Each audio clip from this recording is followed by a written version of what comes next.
Pertama sekali, pertanyaan yang berbunyi.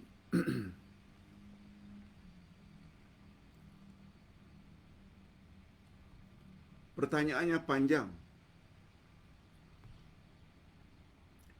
Ada riwayat Pak Ustaz yang Nabi naik mimbar, ucap amin, amin, amin 3 kali.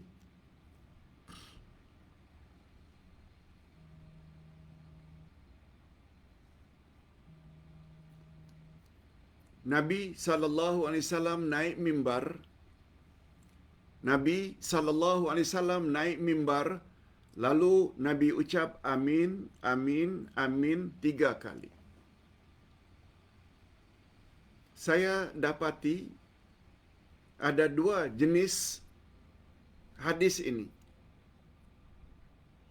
Pertama, yang mengatakan Nabi naik mimbar, sebut amin, amin itu pada hari Jumaat. Selesai salat Jumaat, sahabat bertanya, mengapa Tuan tadi sebelum naik mimbar ucap amin, amin, amin. Lalu kami pun sebut amin, amin. Ada apa ya Rasulullah? Lalu Rasulullah sallallahu alaihi wasallam jawab, ketika aku naik tadi, malaikat suruh aku aminkan doanya.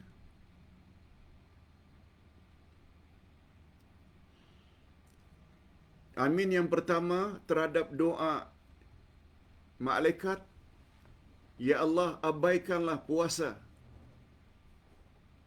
orang-orang yang tidak bermaaf-maafan,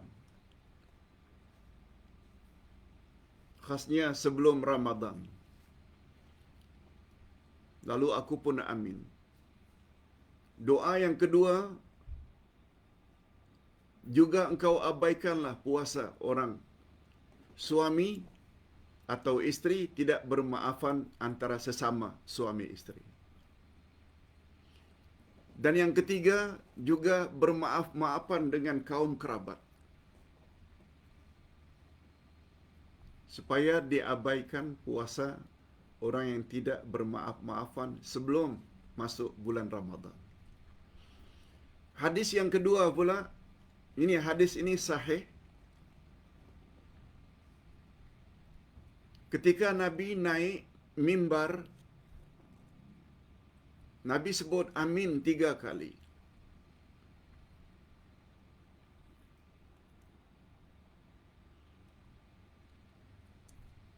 Setelah turun dari mimbar, Nabi ditanya, mengapa Tuan sebut amin 3 kali ketika naik mimbar tadi, ya Rasulullah?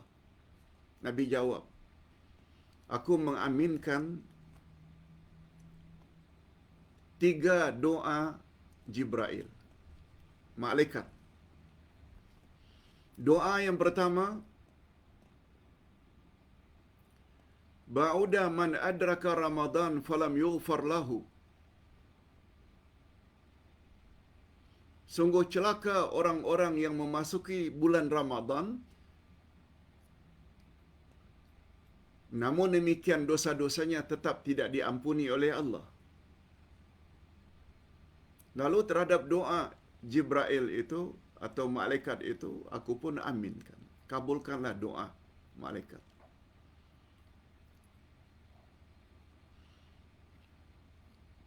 Lalu malaikat berdoa lagi, ya Allah, binasakanlah orang yang apabila disebut namamu lalu mereka tidak sambut dengan selawat dan salam. Lalu aku aminkan lagi. Maknanya celakalah, binasalah orang-orang yang tidak berselawat apabila nama Nabi disebut. Yang ketiga, ya Allah, binasakanlah, masukkanlah ke dalam neraka seseorang yang memiliki kedua-dua ibu bapaknya atau salah seorang daripadanya masih hidup, lalu ibu bapaknya itu tidak menjadi sebab untuk dia masuk syurga, lalu aku aminkan lagi doa malaikat. Jadi dalam hal ini ada dua versi. Yang kedua ini Ustaz sudah tulis dalam buku Ustaz ke arah memahami Al-Quran dan Al-Hadis. Maknanya yang kedua ini doa malaikat. Yang pertama, masukkanlah ke dalam neraka orang-orang yang dapat bulan Ramadan tapi dosa-dosanya tidak diampuni oleh Allah. Yang kedua, bila mereka tidak sambut dengan salawat dan salam bila nama baginda disebut. Dan yang ketiga, orang yang punya ibu bapa tapi ibu bapaknya tidak menjadi penyebab dia masuk syurga. Yang ini hadis yang sahih. Sedangkan hadis yang pertama, minta maaf, suami isteri minta maaf pada kaum kerabat sebelum kedatangan Ramadan. Jika mereka tidak minta maaf, abaikanlah, jangan diterima puasa mereka. Hadis ini digolongkan oleh ulama hadis la aslalah. Tidak ada asalnya hadis ini. Maknanya bukan hadis. Ini yang beredar dalam masyarakat. Tahun demi tahun. Cuma hadirin dan hadirat, kita kena ingat, minta maaf ini, bermaaf-maafan, bukan hanya menjelang Ramadan. Kita senantiasa disuruh untuk saling maaf-memaafkan. Sungguh banyak dalil dan hadis, begitu juga ayat Quran, menyuruh agar kita bermaaf-maafan. Apalagi dosa insan sesama insan.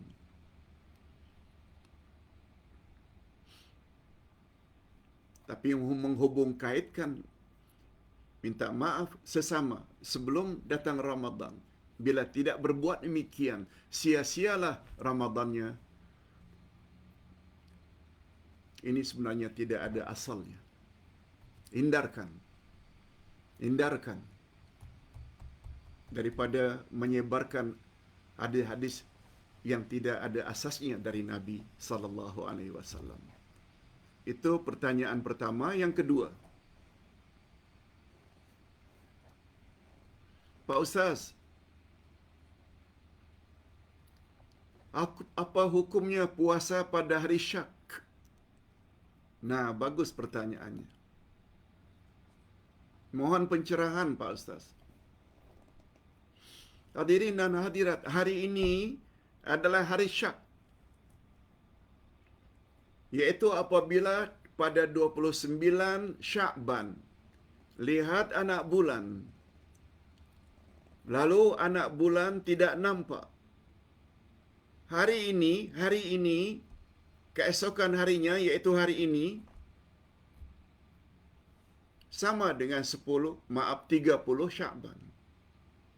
30 Syakban inilah namanya hari Syak. Rasulullah sallallahu alaihi wasallam bersabda, siapa yang puasa hari Syak bermakna ia telah berbuat maksiat terhadap Nabi Muhammad. Dosa puasa hari ini. Sebab hari ini hari Syak. Nabi gunakan istilah ia telah berbuat maksiat terhadap Nabi Muhammad. Sebab ajaran Nabi Muhammad melarang puasa hari Syak. Kecuali, kata ulama fiqh, bila orang itu dah terbiasa, tak pernah tinggal puasa Senin, Khamis. Kebetulan 30 Syakban itu hari Senin. Macam hari ini, 11 Mac, dia boleh teruskan. Atau jatuh hari ini, umpamanya hari Khamis, dia biasa puasa hari Khamis, teruskan. Dia tidak dosa. Yang kedua, apabila qada Ramadannya tahun lalu tak selesai lagi, belum habis di qada, dia qada pada hari Syak, boleh. Oleh sebab itu, hadirin dan hadirat serta para pemirsa yang kita di Malaysia, esok Selasa baru 1 Ramadan. Sedangkan kita tidak biasa puasa Senin. Kita juga tidak ada qada. Lalu sekedar tidak puasa.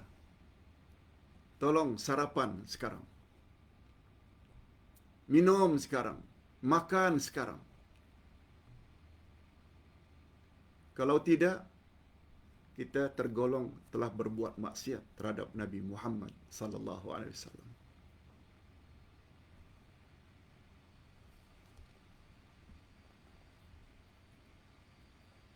Pak Ustaz,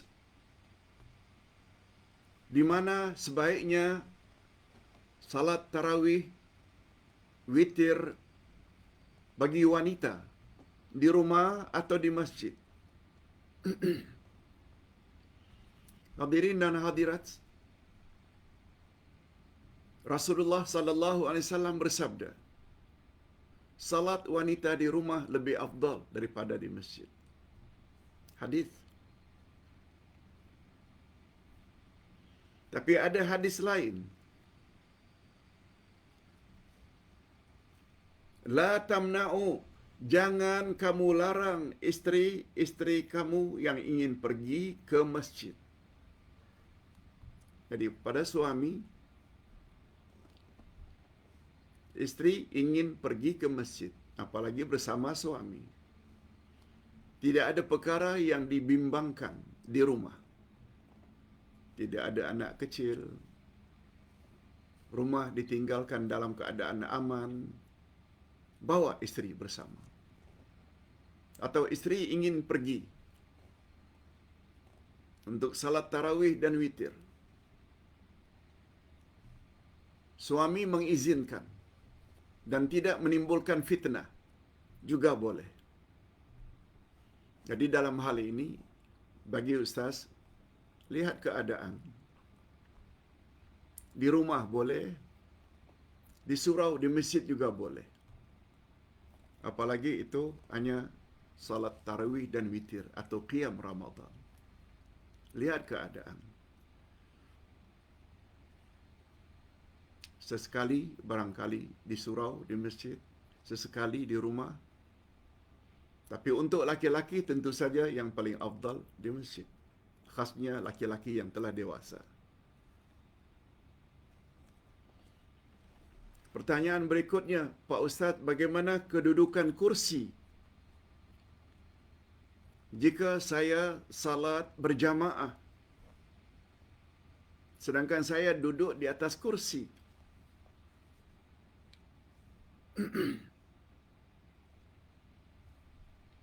Saya telah ditegur oleh jamaah bahawa kursi itu hendaklah sejajar dengan saf supaya tidak mengganggu jemaah di belakang. Sebab bila kursi itu di belakang, akan kesusahan orang di belakang untuk sujud. Sedangkan saya pula, walaupun duduk di atas kursi, tak boleh berdiri, tapi saya sujud di sajadah, bukan sujud di atas kursi.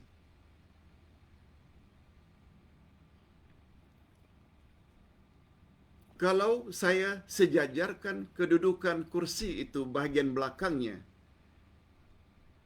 dengan kaki jamaah di kiri kanan saya, akhirnya saya akan sujud ke depan.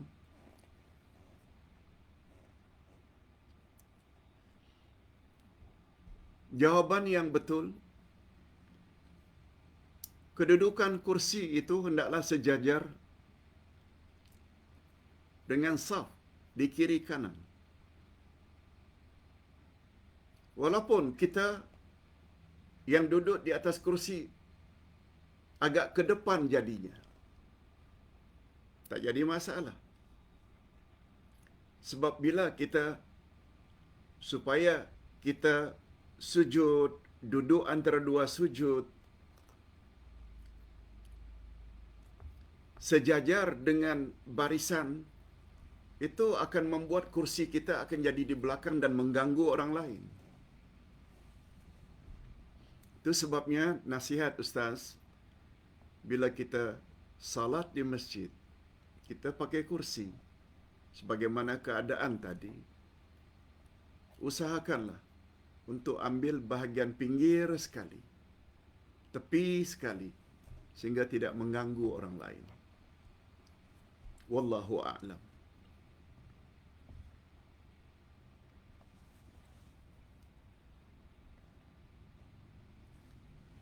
Pak Ustaz,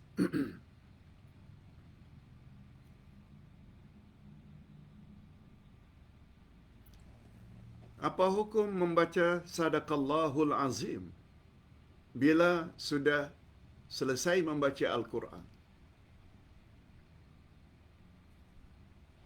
Hadirin dan hadirat, perkara ini khilaf para ulama sejak dulu lagi. Tapi bila kita ingin mendapat pandangan yang lebih tepat, punya dalil, sebaiknya jangan ucap Sadaqallahul Azim bila selesai membaca Al-Quran.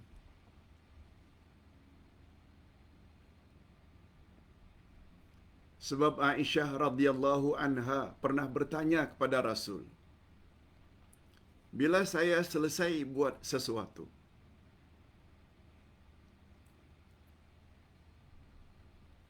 pertemuan, perjumpaan, selesai membaca Al-Quran, apa yang patut saya buat ya Rasulullah? Apa yang patut saya sebut? Nabi SAW hanya menyebut, baca olehmu wahai Aisyah, Subhanakallahumma wa bihamdik, asyhadu an la ilaha illa anta astaghfiruka wa atubu ilaik. Yang kita kenal dengan tasbih kafarat, atau doa sesudah selesai pertemuan, perjumpaan atau ceramah. Sama bacaan yang diajar oleh Nabi kepada Aisyah radhiyallahu anha. Termasuk pertanyaan Aisyah bila selesai membaca Al-Quran, Subhanakallahumma wa bihamdik, asyhadu an la ilaha illa anta astaghfiruka wa atubu ilaik. Nabi tidak sebut, bacalah olehmu Sadaqallahul Azim. No. Ini bila kita ingin dalil.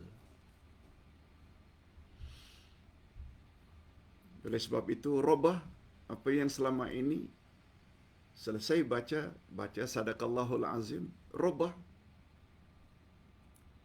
kepada tasbih kafarat, Subhanakallahumma wa bihamdik, asyhadu an la ilaha illa anta astaghfiruka wa atubu ilaik. Nanti Ustaz kirim dan masukkan di dalam grup. Ini yang namanya ghulu haq. Ghulu haq. Berlebih-lebihan tapi dalam kebenaran, karena ada dalilnya. Kita baru cakap tadi. Okey, ada beberapa pertanyaan lagi sebab banyak sangat. Ustaz termampu hanya sampai di sini dulu. Sudah setengah jam kita menjawab soalan. Izinkan Ustaz untuk menjawab yang bakinya esok insya-Allah. Esok hari Selasa kita jumpa ya. Tapi bukan pagi. Sebelah petang. Iaitu jam 6 petang. Lebih kurang setengah jam atau 40 minit. Kita akhiri dengan doa. Alhamdulillahirabbil alamin. Wassalatu wassalamu ala asyrafil anbiya'i wal mursalin wa ala alihi wa sahbihi ajma'in. Rabbana zidna ilman nafi'a wa rizqan tayyiba wa amalan mutaqabbala.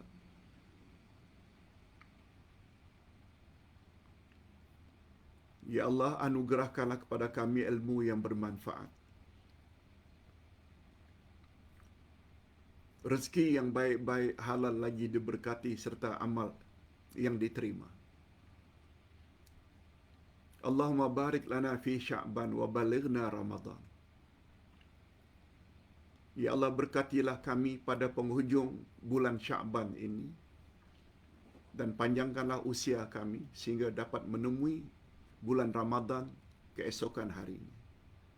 Berilah kami kekuatan, Ya Allah, untuk senantiasa menimba ilmu-ilmu yang bermanfaat, khasnya ilmu tafsir, ilmu hadis, sebab kami yakin janjimu melalui lisan Rasulmu bahawa baginda telah meninggalkan dua perkara yang jika kita berpegang teguh, kita tidak akan sesat selama-lamanya. Masukkanlah kami, Ya Allah, ke dalam golongan hulu haq dan hindarkan kami daripada hulu batil sehingga kami terhindar daripada kesesatan.